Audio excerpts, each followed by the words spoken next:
Kasi, saan ka nagpasalon pag nagpapakulay ng buhok? Kasi the last time you were here, hindi ganyan ang kulay ng buhok mo, saka hindi ganyan curly. Mr. Chair, ganito pa rin po yung kulay ng buhok ko since The last time? po. Hindi, kasi baka Tapos- Okay, sige. Tapos Oh. po, yung kulot po is DIY, trintas. Ginan mo lang. Kasi baka mamaya merong salon na kami dito sa HOR, sa aming detention facility. The chairman is asking me if pwede din siyang magpakulay ng buhok doon sa facility natin. Nagkabulabuga na! Sikretong ugnayan ni Dan Fernandez kay Cassandra Leong tukoy na. Pero bago ang lahat, maaari kayong mag-subscribe para maging updated sa mga issue at bagong mga balita. Nagkaalaman na nga, malanding ugnayan ni Dan Fernandez kay Cassandra Leong na bunyag na. Labis nga ang panghuhumaling ni Dan Fernandez kay Cassandra Leong na kung saan ay nakuha pa nga nito ang cellphone number ng resource person. Narito ang buong detalye. Your Honor, the name in the was reported to me, Your Honor, is Oro 1. This Oro 1 Incorporated, Your Honor. Or one. Yes, Your Honor. Is it a part of the PBDEC, the Philippine Industrial Authority? Your Honor, PBDIC is located in Taguluan area, Your Honor, while this place, Aluana compound, is located in Cugman, Cagayan de Oro Yes, City. but this is owned by the same person. Am I correct? I have no idea, Your Honor. You don't have any idea. Yes, Your Honor. But I have an idea. I have an answer to my question. This is owned by the same person. And you know who owned the same place? Ng Philippine Sangia Steel Corporation and that one that you have inspected? Again, Your Honor. Kilala mo ba, kasi tinatanong ko kung kilala mo, sabi mo hindi mo kilala yung owner nung in-inspect ninyo at yung Philippine Sangia Steel Corporation. Yes, Your Honor. Ang may-ari nun ay si Mr. Tony Yang. Si Mr. Tony Yang ay si Jin Xiang Yang na kapatid ni Michael Yang at kapatid ni Ho Jing Yang. You don't know that? I have no idea with the... I only know Mr. Yang, Your Honor. I want to show you a picture. Baka maalala mo kasi taga Cagayan ka. Major, Colonel, pakinggan mo ako. You are from Cagayan de Oro City. Yes, Your Honor. And you are Chief of Police of Cagayan de Oro City. Yes, Your Honor. Kung taga ron ka, kilala mo yung mga negosyante doon. Am I right? Not all, sir, Your Honor. Hindi mo kilala to bilang head siya ng Chamber of Commerce sa Cagayan de Oro, and I will show you a picture. Can you kindly show it? Yan, kilala mo siya. Tony Yang, kapatid ni Michael Yang at kapatid ni Ho Jing Yang na nagkaroon ng transaksyon kay Alice Go through a financial transaction of almost 3.3 billion. And this is the eldest brother of Michael Yang and Ho Jing Yang. Do you know him? Yes or no? Yes, Your Honor. The Kilala picture mo? in the middle, Your Honor. Yes, so kilala mo. Popular yan. Hindi pwedeng hindi popular yan. Ha? Anyway, I will show you another picture. No, not that one. Balik.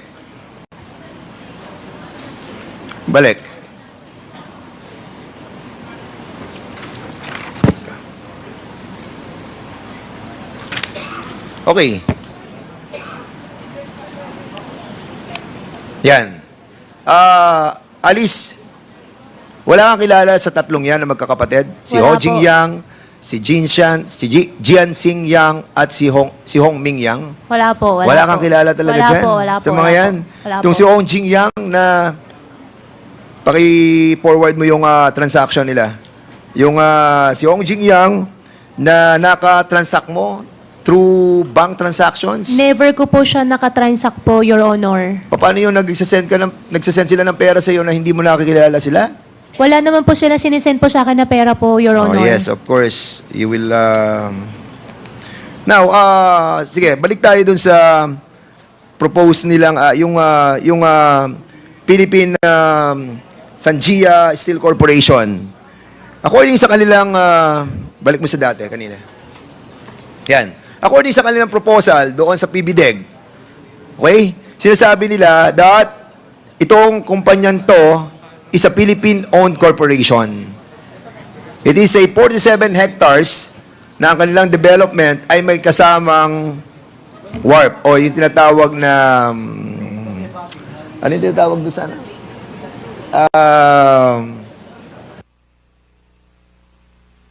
Meron silang port.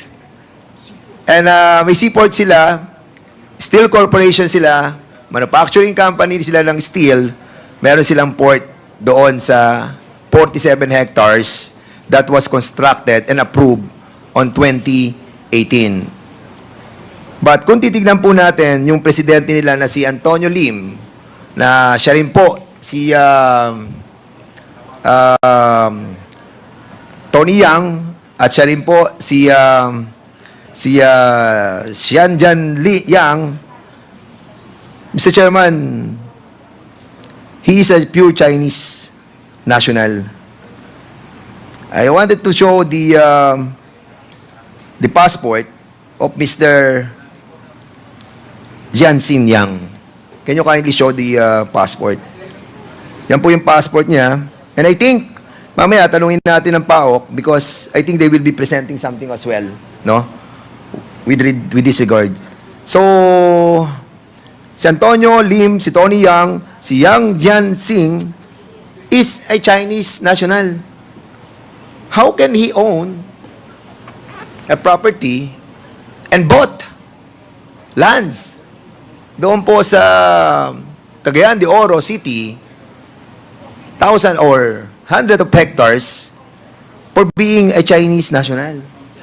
Again, dito po natin makikita, Mr. Chairman, that indeed, pretending to be Filipino and trying to get a passport through PSA, ginamit na naman po yung ating mga ahensya para po makabili sila ng mga property and to transact and use this Philippine Steel Corporation or Philippine Sanjia Steel Corporation as a front. Because, Mr. Chairman, nung 2000, binuli nila yung Yangtze Group Trade Company Incorporated.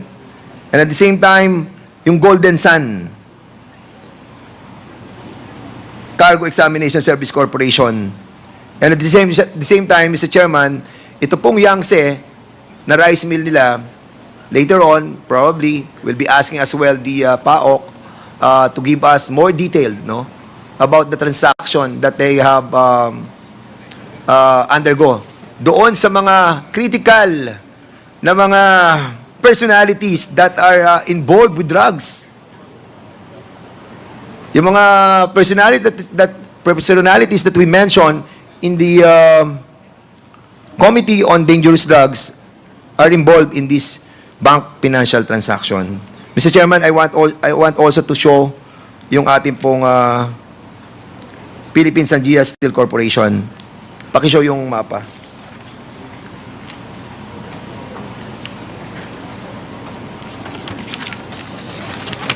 Pakita lang yung ito, pakita.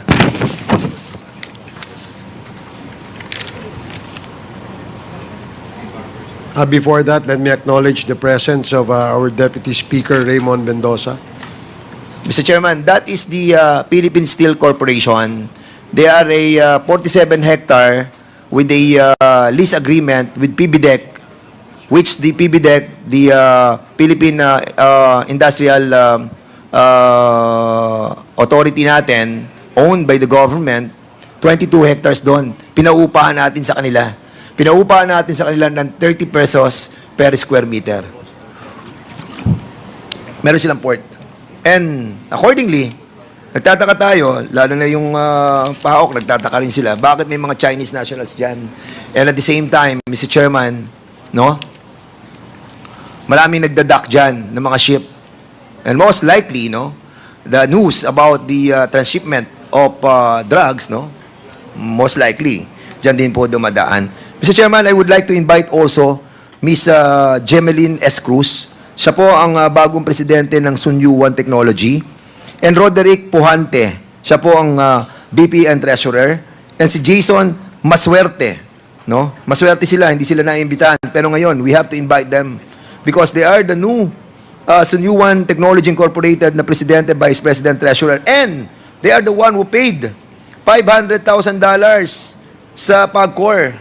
And we have to invite also Joan Estomo and also si a certain, I cannot read the name, siya yung, Mr. Chairman, representative na nagbayad ng $250,000. So we need to find out who gave them the money para at least malaman po natin sa kanila kung saan nanggaling yung pera na pinambayad nila. Ha? Si Keanu, na-invite mo na. And also, let's invite also Quijano. Oh yeah, Quijano is the yes, the PBDEC. Yes, a while ago I tried to invite PBDEC, the one who signed the MOA, or the Memorandum of Understanding between Tony Yang and the PBDEC was Attorney Quijano. And one of the administrator also is Pompey Labina. And the new administrator of that PBDEC must be also invited on the next hearing, Mr. Chairman. So, lastly, Mr. Chairman,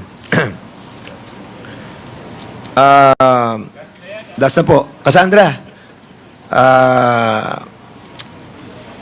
natatandaan mo nung last hearing, binanggit mo sa akin na meron ka atang 3 accounts sa sa bangko, di ba? Pero and I ask you kung totoo 'yun na 3 accounts. Sabi ko 10, di ba? Then sabi mo hindi, baka mga 3 lang. Ano ba totoo? Ilan ang account mo sa bangko? Mr. Chair, I'm not sure po. Hanggang ngayon di ka pa rin sure. Wala naman po akong contact with them. Kasi ako meron akong hawak dito eh. Catherine, Cassandra, meron kang 11 account, including a policy. You have a pro-life insurance? Yes, di ba? So, you have a 10 account from a policy from the pro-life. Di ba? So, sa 11 accounts mo, kasi, so ngayon, naniniwala ka na sa akin na meron kang 10 accounts. Kasi the last time that I asked you, di ba, meron kang 10, 9, 8, sabi ko, di ba? Kasi I know that you have 10 accounts eh. I'm not sure po. Hanggang ngayon, you're telling us na you're not yet sure. Yes po, Mr. Chair, kasi wala po akong yung mga record ko po. Again, hindi ko po ma-check yung mga record ko. Sa hanggang ngayon, di mo ma-check yung mga records mo. Opo. Now, you are the Whirlwind beneficial owner with the 58%. You know the transaction or financial transaction that happened with that company. Yung kasi marami yung transaction eh, 'di ba? Issue ng cheque, pasok ng pera. Kasi you have like 23 transactions doon that involves almost 211 million. And with your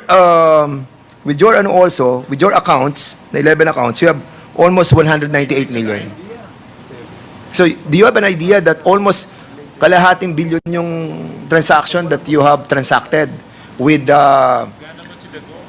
your own 11 banks and your Whirlwind Corporation? Can I consult my lawyer Sige, po? yeah, go ahead. Thank you.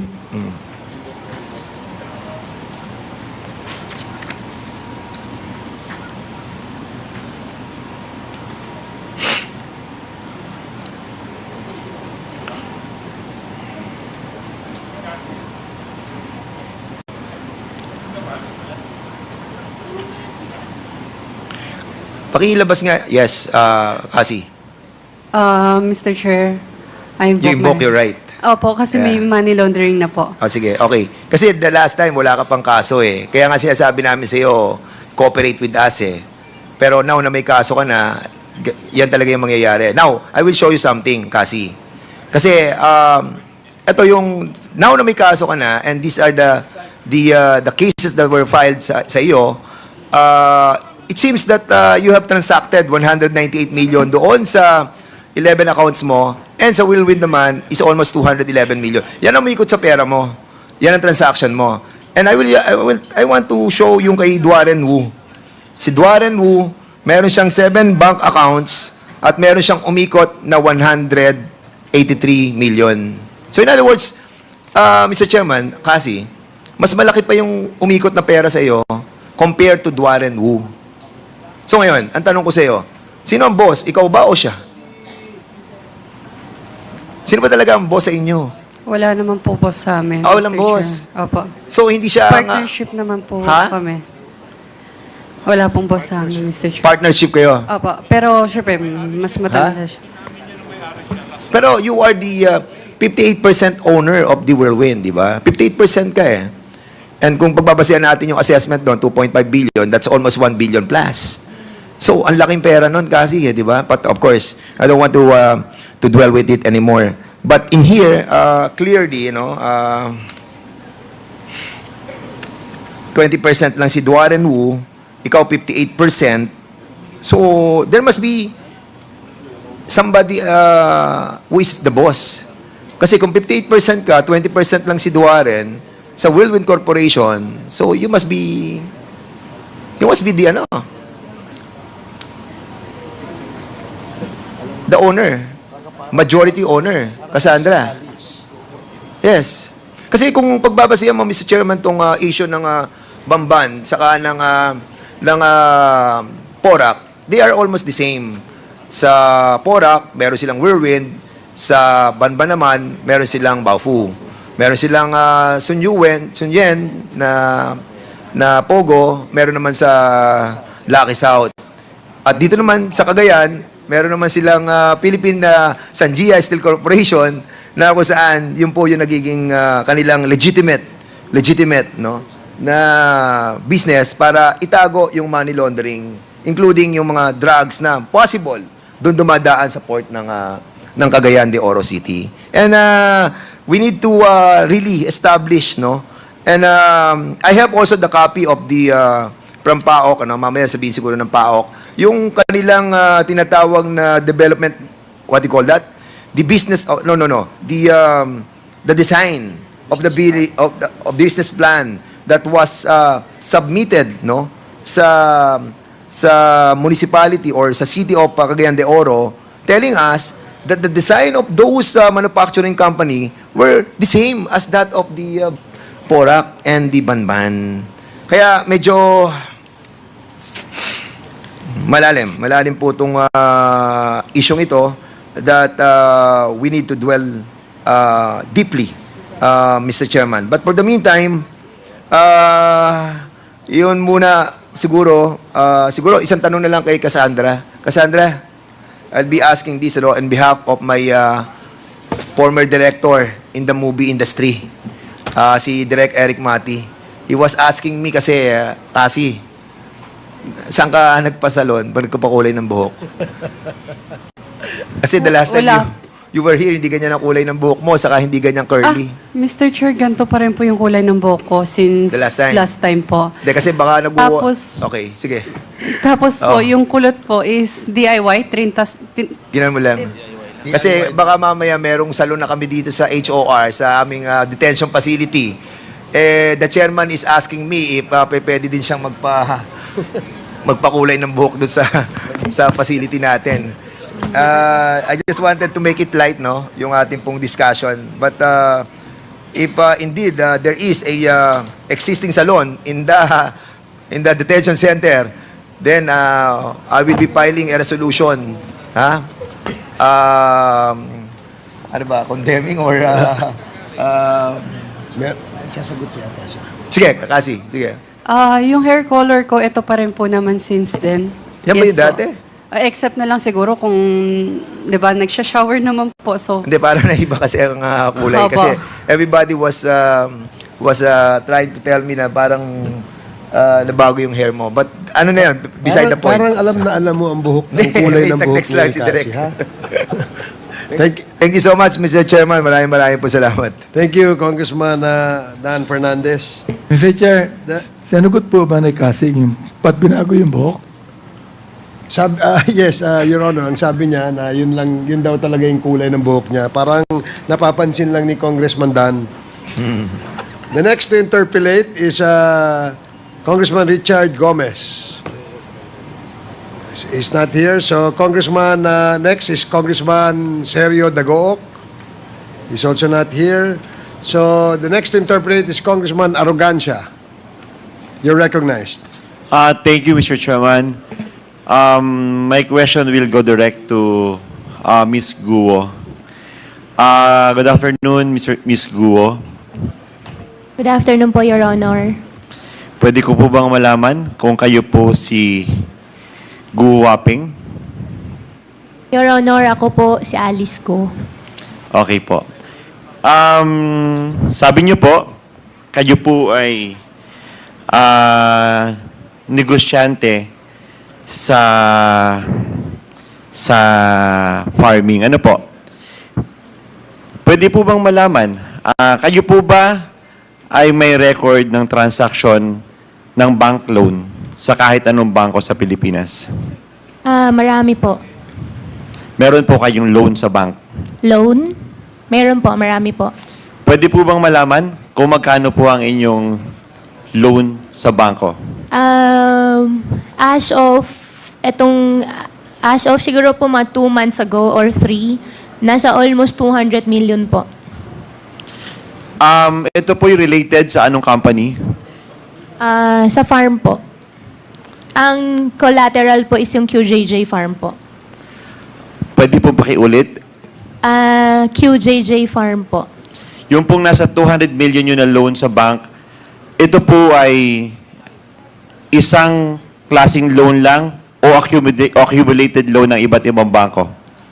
Isang bangko lang po siya. Hindi po siya eksaktong 200, almost 200. Yung exact figure po, hindi po ako sure. Kailan po nagsimula ang inyong loan sa bank? Kung di pa ako nagkakamali, year 2000. Ang unang-una po is Land Bank and Development Bank of the Philippines. Tas nabayaran na. Tapos, ibang bangko naman po. Kung di pa ako nagkakamali, year 2000 pa po yun. Mr. Chairman, pwede po kaya nating ma-request ang bank na kung saan may pagkakautang si Miss Alice Guo, Mr. Chairman? Mr. Chairman, with your indulgence po, pwede po kaya nating ma-request sa bank ang lahat po ng mga bank transaction when it comes to loan of Miss Alice Guo in representing the corporation that they have? I think if this is not included in the case in the Anti-Money Laundering Council, maybe we can request only with the permission of Miss Alice Go. So, I don't know if the AMLAC has a copy of that transaction being requested by Congressman Arrogancia. Maybe you can share the information with us. Yes, Your Honor.